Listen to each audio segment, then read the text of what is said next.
the meddlesome zealot from the Bostan of Saadi of Shiraz. Welcome to Persian Stories. We introduced Saadi to you before. Today we return to him again, to one of his poetic masterpieces, the Bostan. Unlike the Gulistan, which blends poetry and prose, the Bostan is written entirely in verse, each story shaped as moral reflection. And now the story begins. Long ago, in the land of Persia, there lived a man named Yaqub. Since childhood, he had grown up in schools and mosques. He spent his entire life studying religious law and the teachings of different faiths. Learning was his devotion. His prayer beads never left his hand. His lips always moved softly in remembrance of God. Prayer was his constant companion.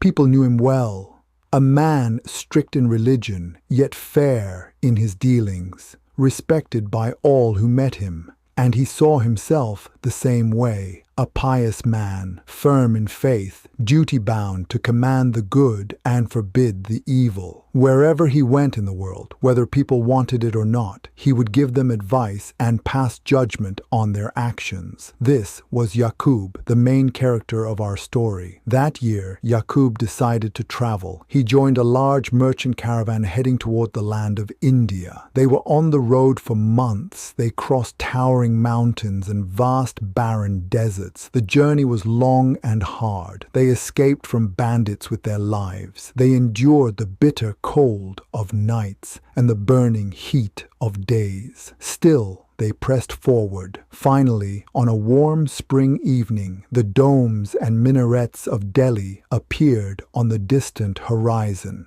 The weary caravan had arrived safely. The caravan members went to rest at the caravanserai in the city, but Yaqub was restless. His mind was set on business. He wanted to meet local merchants and get down to work right away. Rest could wait until later. Trade could not. So that very same evening, he left the caravanserai alone and headed toward the bazaar through the quiet garden alleys. The air was warm and gentle. The sweet scent of orange blossoms drifted softly on the evening breeze. Spring had arrived in Delhi. The long shadows of mango trees fell across the mud walls. The alleys were peaceful and calm. Few people were about. Yaqub walked with long strides, prayer beads clicking in his hand, prayers murmuring on his lips. His mind was elsewhere. At the turn of an alley, a poor man sat on the ground. His clothes were torn and ragged. His skin was burnt from the sun. The poor man stretched out his trembling hand toward Yaqub. He begged in a weak voice, asking for a small coin.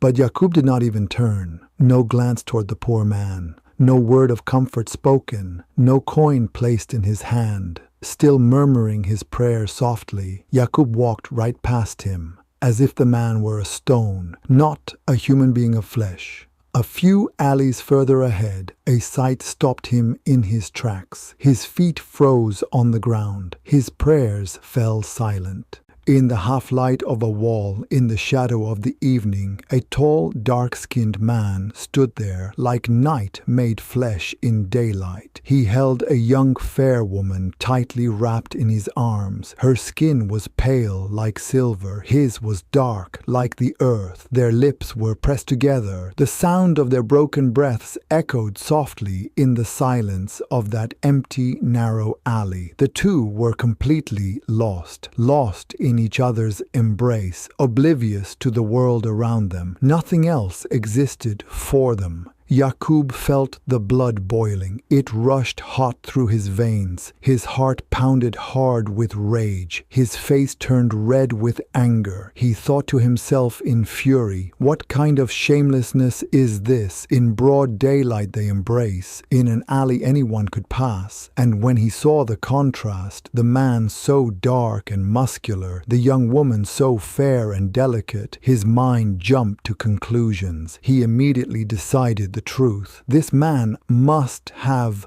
forced her. He must have grabbed this poor young woman and pulled her into his arms. Maybe she was an innocent young woman. Maybe she was a married woman. Either way, it was obvious sin. His duty was to intervene. Yaqub knew the man was young, he knew the man was strong, and he himself was neither. Age had taken its toll, but he convinced himself firmly, even if he lost his life, his reward would be with God. This was a righteous cause. He picked up a thick stick that lay upon the ground. He clenched a heavy stone tightly in his other fist. He took a deep breath. He gathered all his courage. Then, with a loud, angry shout, he charged straight at the two. The young man jumped up, startled. His eyes went wide with terror. He had not heard anyone coming. Now an old man attacked him. Yaqub hurled the stone at him. He swung the stick wildly in air. He shouted with all his might, his voice echoing through the alley. "You shameless man! You devil! You assault people's honor openly. In broad daylight you do this. Have you no fear of God?" The dark-skinned man said nothing. Without a single word of defense, he let go of the young woman and turned around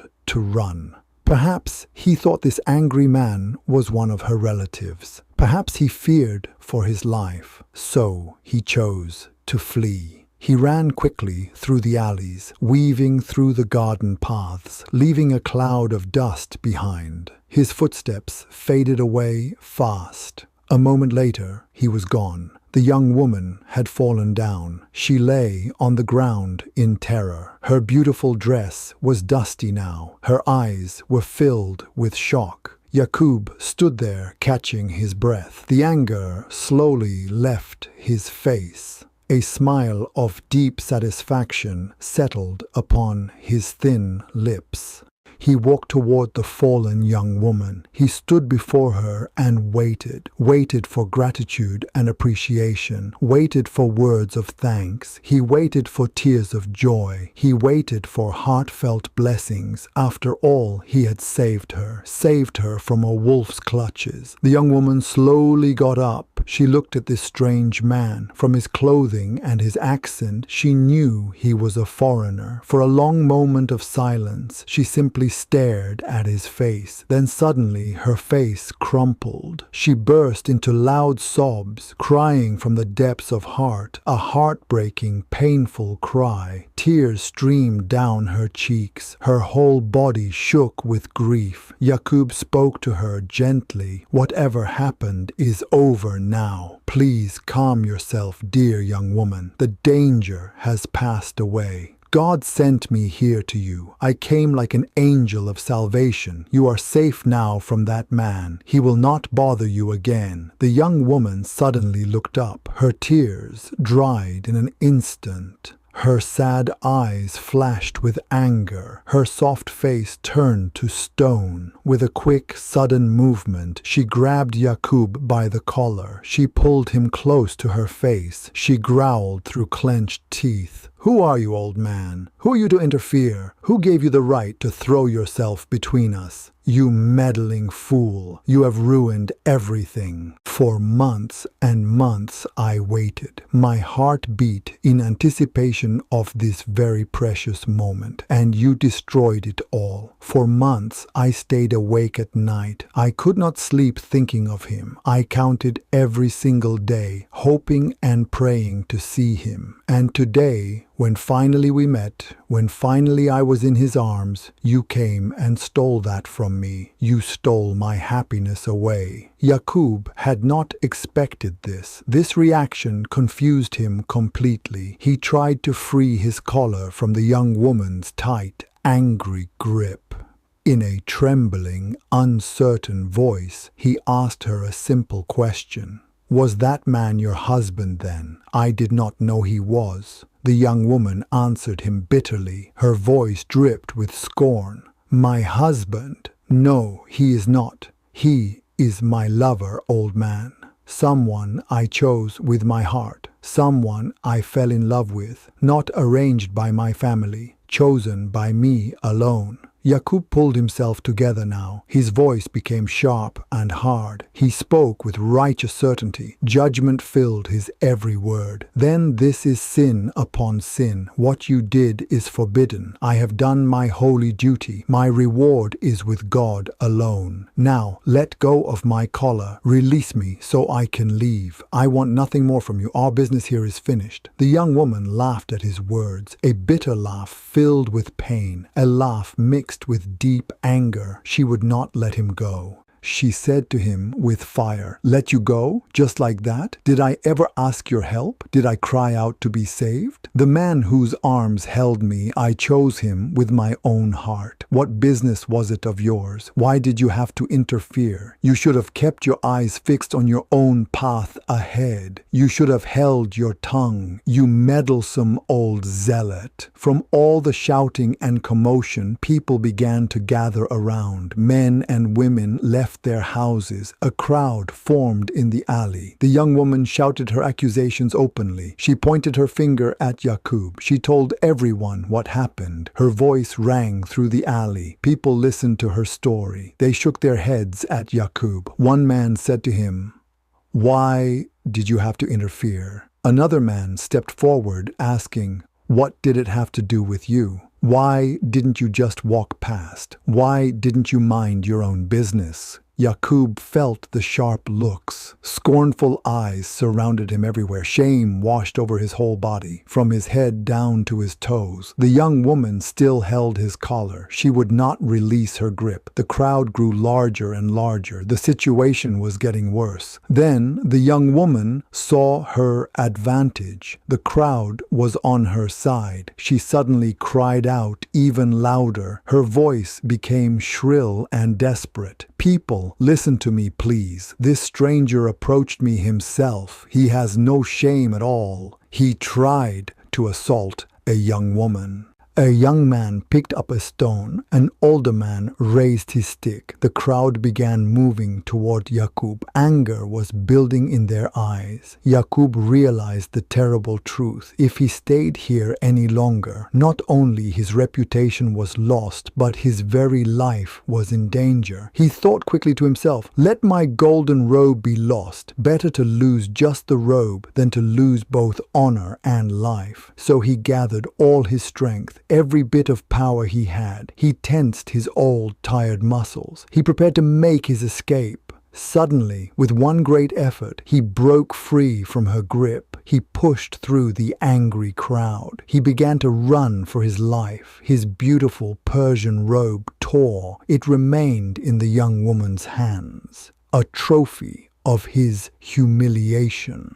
But he did not look back. A stone flew past his head. It missed him by inches only. A man with a stick chased him. Angry shouts followed behind him. But Yaqub kept running fast. He did not stop for anything. He twisted through the garden alleys. He turned corner after corner. Finally, he disappeared from their sight. The shouts faded behind him. He was safe but deeply shamed. A lesson burned in his heart. Many years passed. Yaqub had grown much older now. His hair had turned completely white. His shoulders were bent and stooped. Time had marked his face deeply. On another long business trip, he came to Delhi once again. The city had not changed much, but he had changed completely. One afternoon, he was walking slowly through the city's garden alleys, the same paths as years before. Memories stirred in his old heart. Suddenly, his heart stopped beating. His feet froze on the ground. He recognized this place immediately. It was the very same alley. The same wall stood there still. The same shadows fell the same way, and a woman leaned against it, as if waiting for someone. The young, beautiful woman from that day was now an old, broken woman. Her hair had turned white like his. Her face was full of deep wrinkles, but her eyes were the same, those same eyes from years ago. Still holding the same longing, still waiting for the same love. The woman recognized him immediately. She knew him by his Persian robe, a beautiful golden robe he wore, just like the one from before. She stared at him for a moment. Then she asked in a quiet voice, a voice tired but not bitter, "Do you remember me, old man?" Yaqub lowered his head in shame. The memory flooded back to him. He could not meet her eyes. He whispered his answer softly. "Yes, I remember you well. How could I ever forget? That day taught me a lesson I carry still. That day I made a vow, a solemn promise to myself. Never again would I interfere in other people's private lives." The woman let out a sigh, a deep and heavy sigh. Her gaze was sad but kind. No anger remained in her heart. She spoke to him gently now. "That man disappeared after that day. I do not know what happened. I do not know his fate. I do not know if he got scared and simply ran away forever, or if something bad happened to him. I never learned the truth, but I stayed faithful to him, faithful to my love for him. All these many long years, my heart never stopped waiting. Every single day without fail, at this very same hour, I come to this same spot. I wait here for a while. Maybe he will come back someday. Maybe I will see him again. Maybe he still thinks of me. Maybe, just maybe." Then the woman slowly pushed off from the wall she leaned against. She began to walk away slowly. Her steps were tired and heavy. As she walked down the alley, she murmured some verses softly, the words of Saadi himself, poetry floating on the evening air. Yaqub stood there completely stunned. He listened to every word carefully. Each word struck his heart deeply, like arrows piercing his soul. The woman walked on and on. She grew smaller in the distance until she disappeared around the bend. Her voice faded away too. Yaqub murmured softly to himself, "Saadi spoke to me today, through this woman's tired voice. His wisdom reached my heart." Then he raised his head up. He looked toward the evening sky. The first stars were appearing. He spoke his repentance aloud. "I repent before you, my God. Never again will I meddle. Never again will I interfere in matters that are not mine. Such troubles never visit those who wisely mind their own business. From disgrace I learned restraint. Shame became my teacher. If you possess any wisdom, learn to hold your tongue. Not every wrong needs your correction. Not every sin needs your judgment. Speak wisely like Saadi spoke, or simply remain silent." Thank you for listening to Persian Stories. We invite you to follow our channel and join us again soon for another story and another journey.